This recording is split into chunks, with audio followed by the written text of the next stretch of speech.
Morning to you on Instagram. I hope this morning finds you well. Tangi here, leadership and mindset specialist. Sorry about the phone in the camera.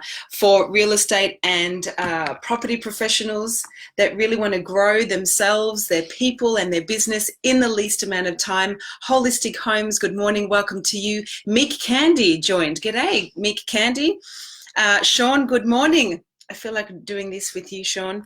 How are you, my fellow sunglasses? Inside joke. Okay, so it's Monday, the 24th of February. Can you believe it's almost the end of February? And I'm here like I am 8 o'clock most mornings for Mindset Mastery Monday. This is where good morning, Kate Ashton, provide for real estate and property professionals. It's where you can jump in and learn a new distinction or a tip or tool or an opportunity to grow yourself both personally and professionally, or your team if you're a leader. Hi, Fiona Knight. Great to have you here. It's Dasana, darling. Oh, hello, Dasana. How are you, gorgeous? Good morning again, Sean. Thanks. Hope you had a lovely weekend, potato partner. Yes. I did. I had some nice chill time yesterday for a few hours, laying in a beautiful local heritage property called Heronswood, the Diggers Club. It's amazing. Good morning, Greg. Great to have you here. So this morning, I am going to share with you one simple way that real estate professionals are killing their own business. Real estate agents are killing their own business, A. B, I'm also going to respond to a question that a viewer wrote in last week, which is, how do I master the negative thoughts of the past? So there's something for you if you're a real estate agent and something for everyone. Regardless, if you're in business as well, you want to hear this. So, hey, Emily, great to have you here, my love. I'm going to get stuck straight into it because I appreciate that your time is very, very precious. I am currently, hey Lisa, looking to buy a home in the next little while. And I have to tell you, one of the ways that real estate agents are absolutely killing their own business is they're just going through the motions. Just going through the motions and not being of service. In other words, being transactional. And here is how it is specifically showing up in my experience. As a soon-to-be buyer, I am contacting agents to find out information from properties that are listed that I like, or to ask questions. And I cannot tell you how so many agents are just not present to this beautiful concept of customer service. You know, that old-fashioned thing called customer service. So recently I contacted an agent about a property. I was in a bit of a hurry, and so it was up for auction on the weekend. It was passed in, yay! And I was in a bit of a hurry when I shot the message, so I forgot that there is a statement from the agent that puts the price range in on realestate.com. That's an attachment. I was just like, can you give me a price range? And the email I got back was, it's listed online. There's a link. No, hi, how are you? No, thanks for reaching out. Hi, Kylie. No conversation, no inquiry around what I'm looking for, just going through the motions and, in fact, telling me there's a link. Now, I get it. Like, you could say that and be of service, saying, hi, Tanja, this is a ripper property. It's had a lot of interest. Yes, absolutely. The price range is between here and here. And just a little heads up to make it easy for you in the future, there is always a link on the property that's listed online with the price guide, right? G'day, Grant. How are you, my friend? But I just received short, sharp, going through the motions emails, and this is not the first time.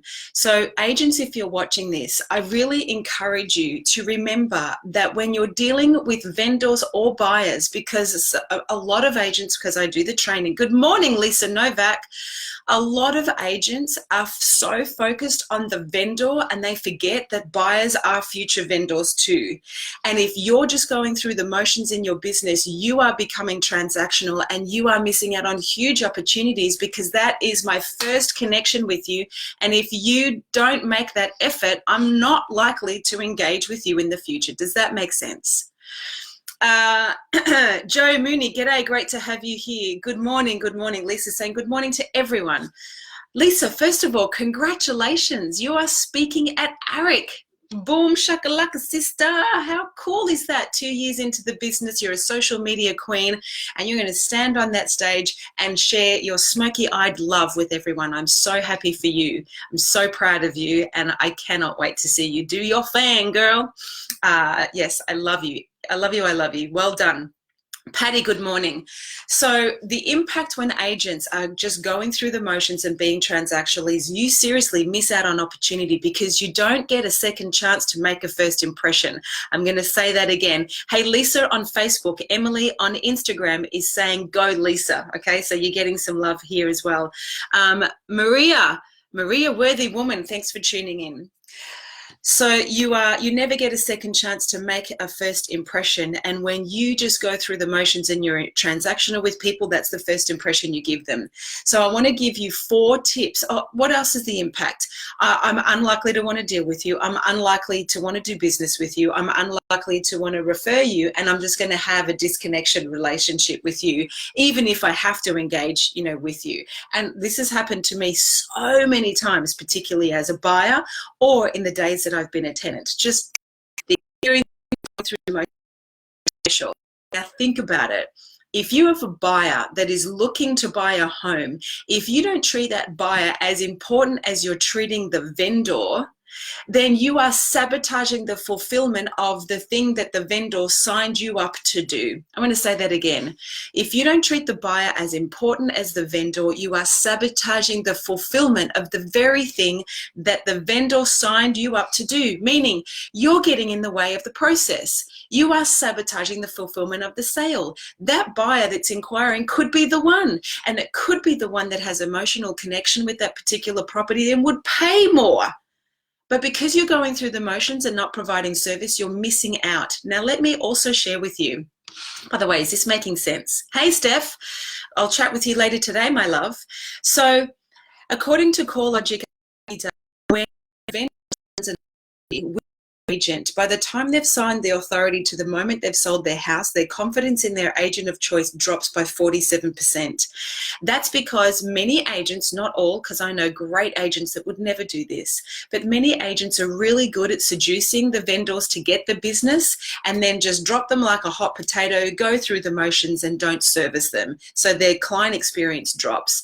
If 47% of vendors lose confidence in their agent of choice, then you've literally got to go and grow your business by another 50%, because those vendors are not going to give you a great sold story or testimonial. They're definitely not going to be retained in your database, and they're very unlikely to refer you. Okay, so much sense. Thanks, Emily. I really appreciate it. Now, here are 4 tips for you agents who I know are in real estate because it's an opportunity to earn, as much money as you're willing to work for and gain financial freedom. Here are 4 tips for you to stop going through the motions and being transactional, and to really help yourselves fulfill on the promise that the vendors signed you up for, and to give you access to significantly grow your database and significantly grow your business. Here they are.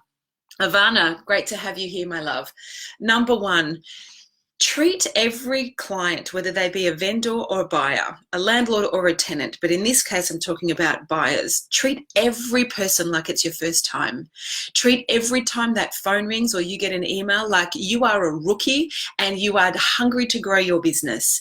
Keep the philosophy of humble beginnings and treat everyone like a golden nugget who's your first ever phone call. Don't you reckon you would give them a little bit more service than it's online? See you later. Hey, Julianne.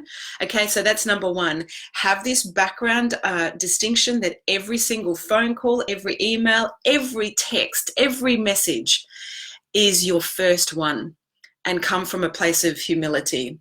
Number 2, please get curious. Ask questions. Now, if you are time poor in the moment that that call, that text, that email comes through, then don't answer it immediately. But if you want to answer it immediately, answer it as beautifully as you can, and then follow it up with a call and say something like, hey, Tanja, thanks for emailing recently about 123 Smith Street, Somersville. It's a ripper property. I'm curious, can you tell me a little bit more about what you're looking for? Because, you know, maybe I can really support you in the hunt for your new home and why you're looking to move.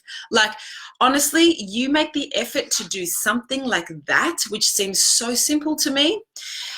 Your potential engagement, your relationship rapport building goes through the roof, because really not a lot of agents are doing it. Not a lot of agents are nurturing the relationship. Hi, yes, I am looking for a home and have called many agents and am still waiting for a return on my call, because too many agents are just focusing on the vendor to get the stock. But friends, the house is not going to sell itself. Houses don't buy each other. People buy the stock, people buy the homes. And guess what? Many buyers that buy the vendor's home that you signed to sell also are a vendor who have a house to sell, also have family members who have houses to sell, also are property investors that want to buy a portfolio. Like, please stop going through the motions and being transactional. Yeah, I know, Ivana, it's completely frustrating. Okay, C, or number 3, be of service and add value always. When you're just going through the motions and being transactional, you will just answer questions and you'll answer them poorly. But if you stand in this place of every call, every email, every text is my first one, I am, eating humble crumble and I'm here to be of service. You do that, you come from that place, you get curious and you ask questions, you make the time to pick up the phone, because communication is 7% words, 38% tonality, and 55% physiology, according to NLP, Neuro-Linguistic Programming Distinction. That means when you just email or text, you are only relying on 7% of your opportunity to connect and communicate with your potential clients and therefore referrers. But if you pick up the phone, even if you're time poor, and say, hey, Lisa, thanks for your email about that property on Smith Street. It's a ripper. What do you love about it? I'm curious. Oh, I love blah, blah, blah. Great. Okay, so here's the price range that you're looking for. By the way, a little heads up, not sure if you're aware, there is a link that's on every property listed on because legally we need to do that. If you can't find it, there's always just a hyperlink. It's typically here. I will email you the link, but here is the price range. Do you have any questions about this property at all? And did you know we have another open for inspection tomorrow at 11? Like, add value, be of service. Okay, that's number 3. And D, listen, if you're in real estate, you've heard this before, play the long game. If you are just hustling for the now, you will not build a business that will be sustainable and have longevity.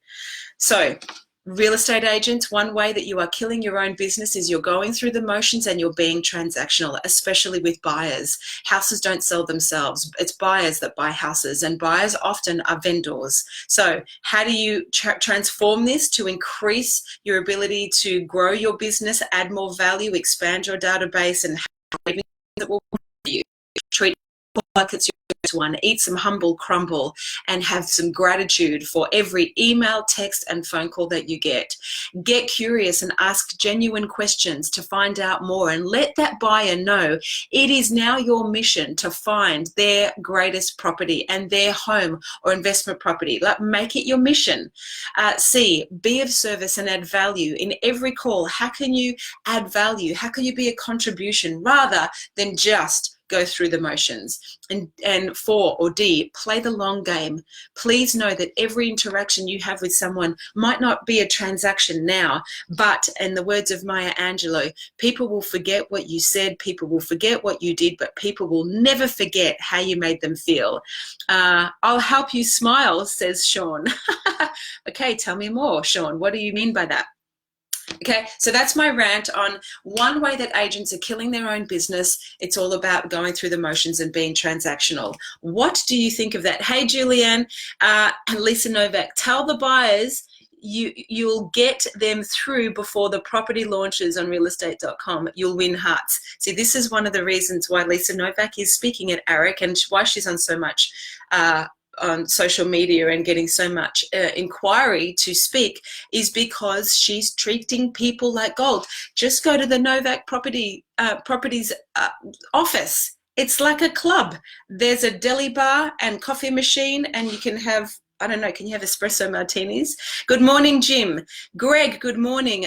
People will never forget the way you make them feel, ever.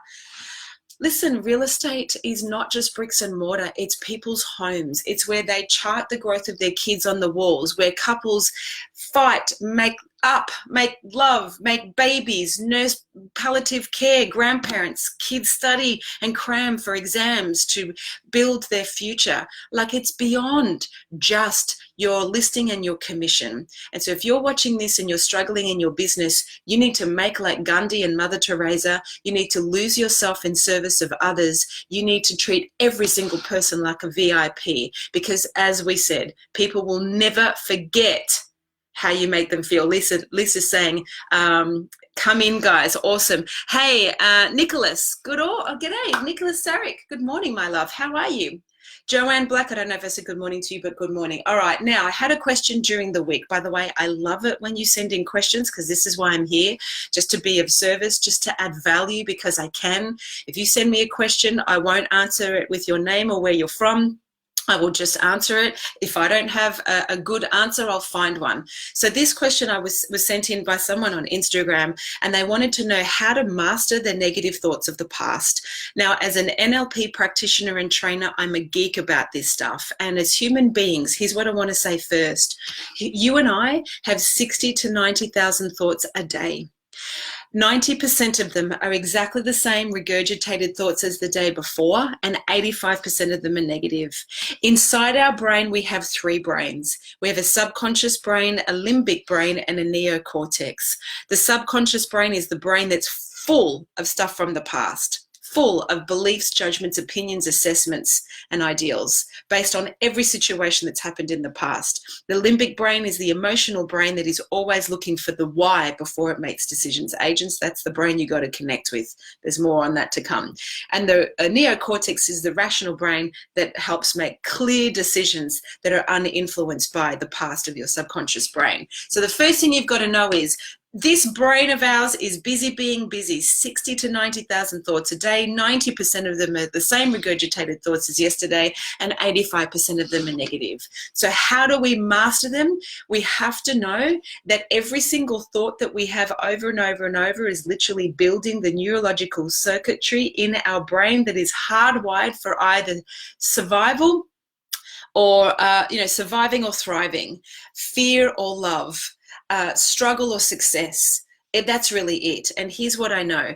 Typically, 98% of us are hardwired for fear and suffering and struggling because we haven't mastered the mind. So how do you know if your mind is operating in a negative or distinction or in the past? You know by how you feel.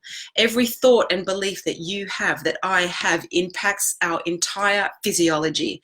Every single thought we have impacts the cells and our frequency and the way we vibrate and the way we show up. Yes, I said vibrate. We vibrate. We have an energy. We have a frequency. Jacinta, g'day. If you are feeling like crap, the chances are you're thinking crap. You're beating yourself up. You're cracking the whip, not waving the wand. Does this make sense? You're stuck in the past. You're worried about stuff that's happened. You're in the coulda, woulda, shoulda, gonna, donna land, right? And just beating yourself up. So the first thing you want to do is have awareness. One, get aware. How you feel. Are you empowered or disempowered? If you feel disempowered, it's likely what's going on in here. By the way, if you are watching this, please type in live. If you're watching the record, type in the record and let me know if this is making sense, whether you're on Facebook or Instagram.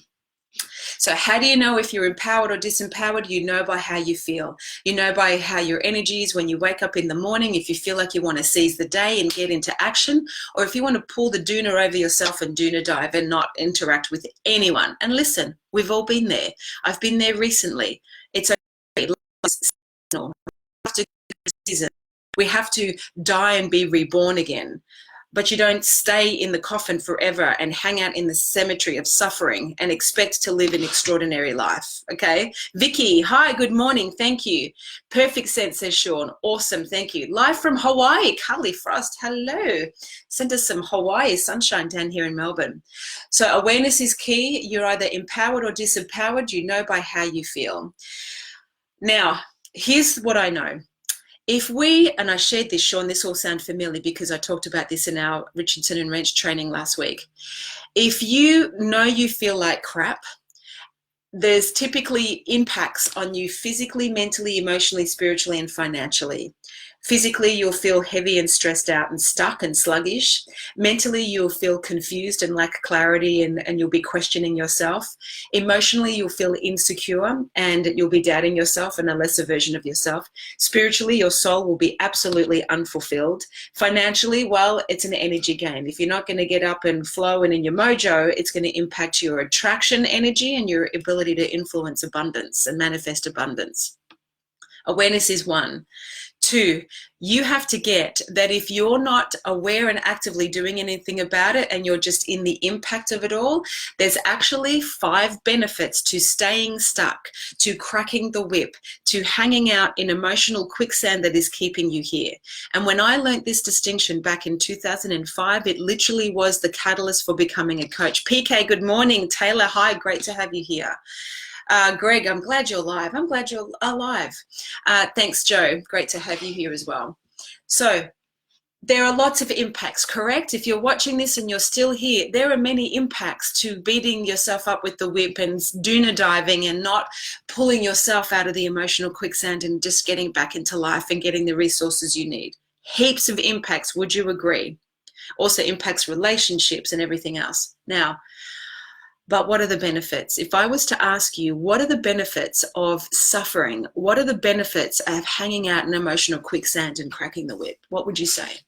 What are the benefits? I'm curious. I'm so having a bad hair day. But see, that's not a useful belief. What are the benefits? I will tell you. There are 5 benefits. There are 5 benefits to hanging out in emotional quicksand. And if you're not driving and you have pen and paper, I really, really, really, really want you to write this down. Benefit number 1, we get to be right. Sean says sacrifice equals progress, 100%. 1, we get to be right. So we get to be right about our shitty beliefs that we're not good enough, not worthy, don't have it, they're more successful than me, don't have enough time, don't have enough money, never amount to anything, I'm invisible, no one cares, whatever it is, right? Whatever you're telling yourself. I'm fat, I'm this, I'm that, I'm broke. We get to be right. Awesome. That's not serving any of us. Number 2, we get to avoid responsibility for living our greatest life. We get to blame others. We get to blame situations. The past. So the person that wrote this in, why are you not being able to master your mind and move beyond the negative past is because you're getting one of these 5 benefits, and that's what you've got to look at here. So which one is it? So the second one is you get to avoid responsibility. But when you're blaming your ex, that situation, that lost listing, whatever it is, there are always 3 fingers pointing back called me, myself, and I. I'm curious to know which one is driving your bus. Number 3, you get to stay safe and comfortable. This is typically where most people get stuck on the 5 steps to confidence. We get to stay safe and comfortable. We get to hang out in familiar territory that we don't like, but we know it. We know what it feels like to feel shit. We know what it feels like to be broke. We know what it feels like to be 5 or 10 or 30 kilos heavier than we desire to be. And we know what it feels like to crack the whip and look in the mirror and berate ourselves. We know what it feels like when we open our bank balance and it's not what we desire it to be. We don't like it, but we know it. And we're attached to that is our reality, and we don't expect any greater for ourselves because that's what we believe we are worth. Make sense? It's a vicious cycle. So we get to be right about our shitty beliefs. We get to avoid responsibility and blame others. We get to be safe and comfortable and hang out in familiar territory. And we get to set up camp there and kumbaya there. And if you're lucky, you've got friends that'll sit there and have itty bitty shitty committee parties with you and confirm that life sucks. Be careful because we become our environment. Number 4, we get to be a victim. Now, what does that mean? Victim circumstances. Said in another way, a victim believes that they don't have the power to change their reality. They don't have the power to change their body, their bank balance, their relationship, their house, their car, their job. They are just believing that life is happening to them, not for them, and are stuck in the suffering. And why would we want to be right about our shitty beliefs? Why do we want to avoid responsibility and not show up in our greatest virtues? Why do we hang out in familiar territory and relationships and financial status and jobs and environments that we don't like, but it's familiar to us? Why do we believe that we don't have the power to change our reality? Because the thing that you and I share, as I said, Sean, is clear as our blood is red and our tears are clear, is we're not enough. When we believe we're not good enough, we seek significance. We unconsciously create drama and swirl and chaos to feel something in our lives. So which one is it for you? Are you unconsciously right about your crap beliefs about yourself, your life, and others? Are you avoiding responsibility for showing up and living your best life? This is one I turned up the volume on today. Right, I really did. I woke up and went, right, today's the day. Today is the day I transform myself physically. Like, it's it. Big decision made. Number 3, are you stuck and being safe and comfortable, scared to take a risk, scared to be seen, scared of what people think of you? Are you being a victim? Do you believe you don't have the power to change something, therefore you're not doing anything? Or are you unconsciously creating drama and being a bit of a drama king or queen? Which one? Hey, Samantha and Brendan, great to have you here. Emily, I remembered something you said once about of potential millions of you would be born. Yes, yes. Nice one, Emily. There is a 1 in 14 trillion chance, according to scientific research, that you and I are even blessed to be here, according to all the conditions that need to be factored in. Get that. 1 in 14 trillion chance of you and I being alive. Yet 60 to 90,000 of us thoughts, yet all of us are having 60 to 90,000 thoughts a day as miracles on earth. They're 90% of the same regurgitated shitty thoughts as yesterday. 85% of them are negative. Our biggest fear is what people think of us, so we stay safe and comfortable and don't fulfill our dreams and put ourselves. The reason Lisa Novak is speaking at ARIC, the reason Lisa Novak is so popular is because she's not there to win friends and be liked. She's there adding value. She's there showing up. It kind of helps that she presents herself well, but she wouldn't care. She just wants to give. She wants to serve. She wants to connect. She wants to add value. And where attention goes, energy flows. So you make like Lisa, you'll equal the results and momentum that she's getting. One most influential or innovator, I think it was Lisa, most innovative person in real estate. So which one is it for you? Get to be right, avoid responsibility, safe and comfortable in familiar territory. You relate to yourself as a victim like you don't have the power, or you're creating a bit of chaos and drama. Which one? Take a look today and get straight. Hey, Robert, great to have you here. And get straight with yourself and choose. Choose to be responsible for the biggest handbrake that is blocking your potential, because responsibility equals the ability to respond. And when you take responsibility for which one is driving the bus of your life and go, wow, yeah, I'm actually being a victim, or wow, yeah, I'm scared. I am so scared and I'm being safe and comfortable. I wish I could make videos like Lisa, right? I wish I could, but you can. But you got to move past your fear. Take responsibility for which one it is, and then take an action. Be brave and courageous. But before you do that, you've got to create a new definition of yourself, because you will always fulfill your beliefs about yourself. So if you believe you're not worthy, if you believe you're fat, if you believe you're broke, if you believe you're alone, we will always realize our beliefs. We will always meet our musts. And if I should get up when the alarm goes off, I should go out, I should go on a dating app, I should save money, I should, as Tony Robbins says, you'll should all over yourselves. So today's invitation is, take a look, get present to how this way of being is impacting yourself and your life, and make a choice. And if you choose not to do anything, that's a choice too. That's okay. It's your life, but don't complain. But if you want access to living the best life possible, if you want to master your negative thoughts of the past, you've got to take responsibility for the benefit you're getting out of hanging out in emotional quicksand, cracking the whip instead of waving the wand. I hope that was of service. I'd love to hear from you. What did you hear from me unpacking the 5 benefits your ego gets out of sabotaging yourself? What did you hear for yourself?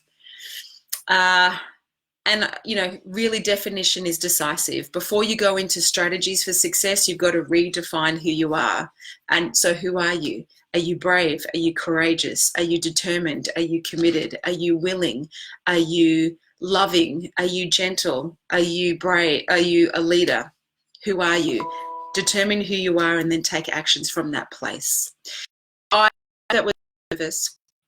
Thank you for your time and energy and eyes and comments.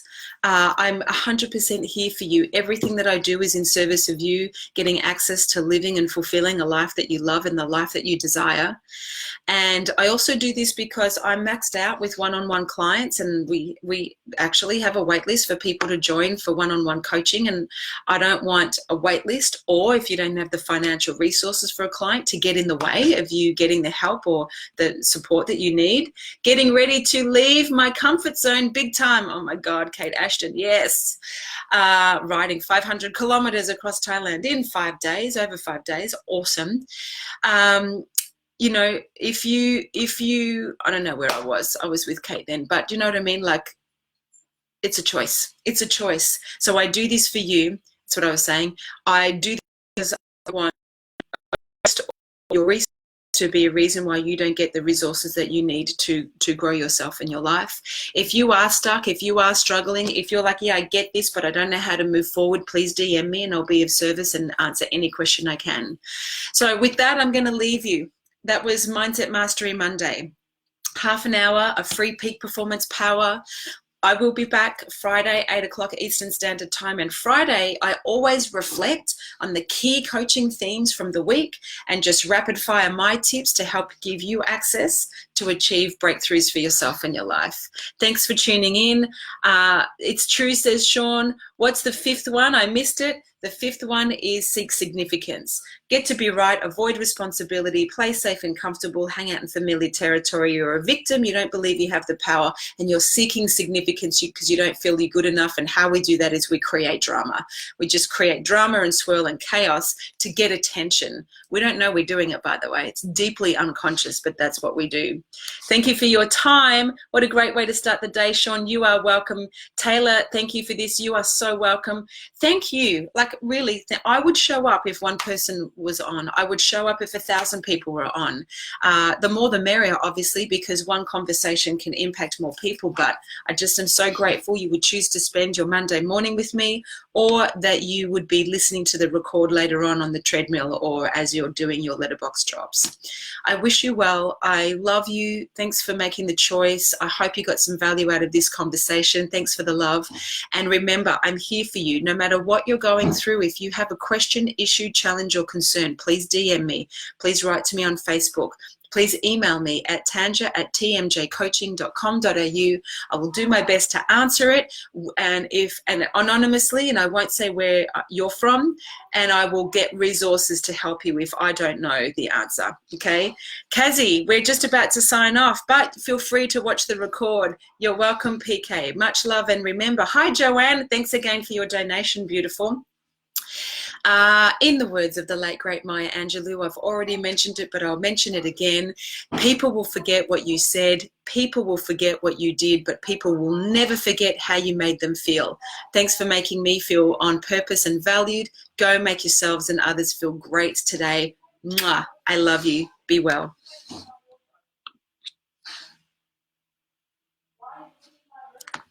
See ya. Oh, it's not ending. See ya.